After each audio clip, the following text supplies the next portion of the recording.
አንድ አምላክ በሚሆን በአብ በወልድ በመንፈስ ቅዱስ ስም መስከረም 15 በዚች ቀን የዲያቆናት አለቃ የሰማዕታት መጀመሪያ ለሆነ ለቅዱስ እስጢፋኖስ የሥጋው ፍልሰት ሆነ። ይህም እንዲህ ነው። ካረፈበት ጊዜ ብዙ ዓመቶች ካለፉ በኋላ 300 ዓመት ያህል ከዚያም የሚበዛ ጻድቁ ቄስ ቆስጠንጢኖስ ሲነግስ የቀናች ሃይማኖትም ተገልጣ የሕያው እግዚአብሔር አምልኮት በሁሉ ሲዘረጋ ያን ጊዜ የቅዱስ እስጢፋኖስ ሥጋ ባለበት በአቅራቢያ የገማልያል ቦታ በምትባል በኢየሩሳሌም በአንዲት ቦታ አንድ ሰው ይኖር ነበር። የዚያም ሰው ስም ሉኪያኖስ ነው። ተጋዳይ የሆነ እስጢፋኖስም ብዙ ጊዜ በሕልም ተገለጠለት፣ እንዲህም ብሎ አስረዳው። እኔ እስጢፋኖስ ነኝ፣ ሥጋዬ በዚህ ቦታ ተቀብሮ አለ።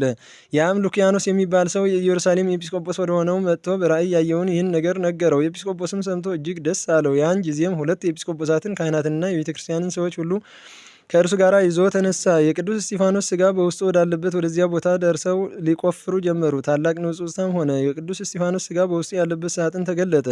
ከእርሱም እጅግ በጎ የሆነ የሽቱ መዓዛ ሸተተ። በሰማያት ለእግዚአብሔር ምስጋና ሆነ፣ በምድርም ሰላም፣ ለሰው ነጻነቱ ይሰጠው ዘንድ በጎ ፈቃድ እያሉ ሲያመሰግኑ የመላእክትን ቃሎች ሰሙ። እንዲህም መላልሰው 3 ጊዜ አመሰገኑ። የኤጲስቆጶሳቱና ካህናቱም የቅዱስ እስጢፋኖስን ሥጋ በዚያ ሳጥን ፊት ለፊት ሰገዱ። ከዚህም በኋላ ወደ ጽርሐ ጽዮን እስኪያደርሱት ብዙ መብራቶችን አብርተው በማሕሌት በምስጋና እየዘመሩ ተሸከሙት። ከዚህም በኋላ እንዲህ ሆነ። በኢየሩሳሌም ነዋሪ የሆነ የቁስጥንጥንያ ተወላጅ ስሙ እለእስክንድሮስ የሚባል ሰው ነበረ። ለቅዱስ እስጢፋኖስም ውብ የሆነች ቤተ ክርስቲያንን ሰርቶለት ሥጋውን አፍልሰው ወደ እርሷ ወስደው አኖሩት። ከ5 ዓመት በኋላም ለእስክንድሮስ አረፈ። ሚስቱም በቅዱስ እስጢፋኖስ አስከሬን ጎን ቀበረችው። ከሌሎች 5 ዓመቶችም በኋላ የለእስክንድሮስ ሚስት ባሏን አስከሬን ወደ ቁስጥንጥንያ ሀገር ይዛ ልትሄድ አሰበች። ባሏንም ወደ ቀበረችው እርሷ ባሏ ወደ ሰራት ቤተ ክርስቲያን ሄደች። የባሏ ሥጋ ሳጥን ግን የቅዱስ እስጢፋኖስን ሥጋ በያዘ ሳጥን አምሳል ነበር።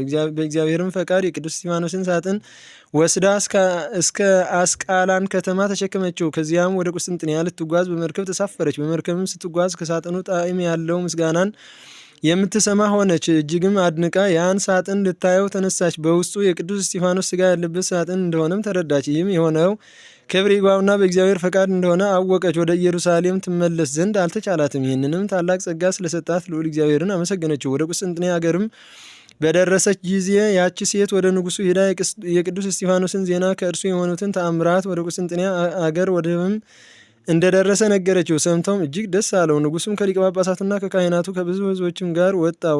ከወደቡም በክብር አንስተው ወደ መንግሥት አዳራሽ እስካስገቡት ድረስ በፍጹም ደስታ እየዘመሩና እያመሰገኑ ተሸክመውት ተጓዙ። ክብር ይግባውና ጌታችን ኢየሱስ ክርስቶስ ከእርሱ ተአምራትን ገለጠ። በሰረገላ ሥጋው ጭነው በ2 በቅሎዎች በሚስቡት ጊዜ ቁስጣንጢኒዮስ ከሚሉት ቦታም ሲደርሱ የቅዱስ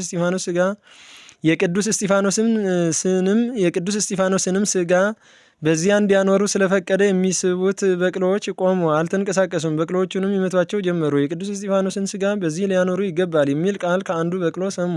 ይህንንም ያዩና የሰሙ ሁሉም አደነቁ፣ እግዚአብሔርንም አመሰገኑት። የበለዓምንም አህያ ያናገራት እርሱ እነዚህን የቅዱስ እስጢፋኖስን ሥጋ የተሸከሙትን በቅሎዎች ያናገራቸው እርሱ እንደሆነ አወቁ። ንጉሡም በዚያ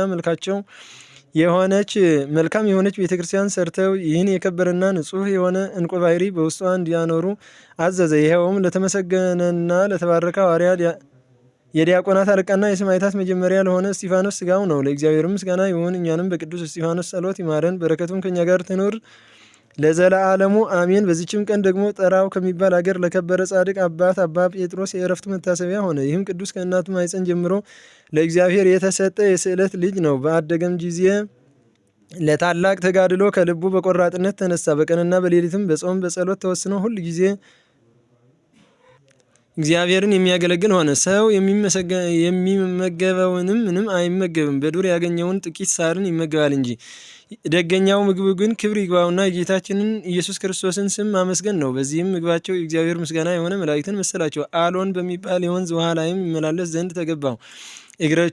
እግሮቹም አይርሱም። ሥጋ እንደሌለው መንፈስ እስከሚሆን በሕይወቱ ዘመን ሁሉ ከችግር ብዛትና ከሚለብሰው የብረት ልብስ ክብደት የተነሳ ሥጋው እጅግ ደርቆ የረቀቀም ሆኖ ነበርና በእንዲህ ያለ ተጋድሎም እግዚአብሔርን በኋላ ወደ እርሱ ሄደ። እግዚአብሔርን አገልግሎ በኋላ ወደ እርሱ ሄደ። ለእግዚአብሔር ምስጋና ይሁን፣ እኛንም በጸሎቱ ይማረን፣ በረከቱም ከእኛ ጋር ትኑር ለዘላለሙ አሜን። የሰማችሁ ሁሉ እንዲሰማው ሼር፣ ላይክ፣ ሳብስክራይብ ማድረግ አትርሱ።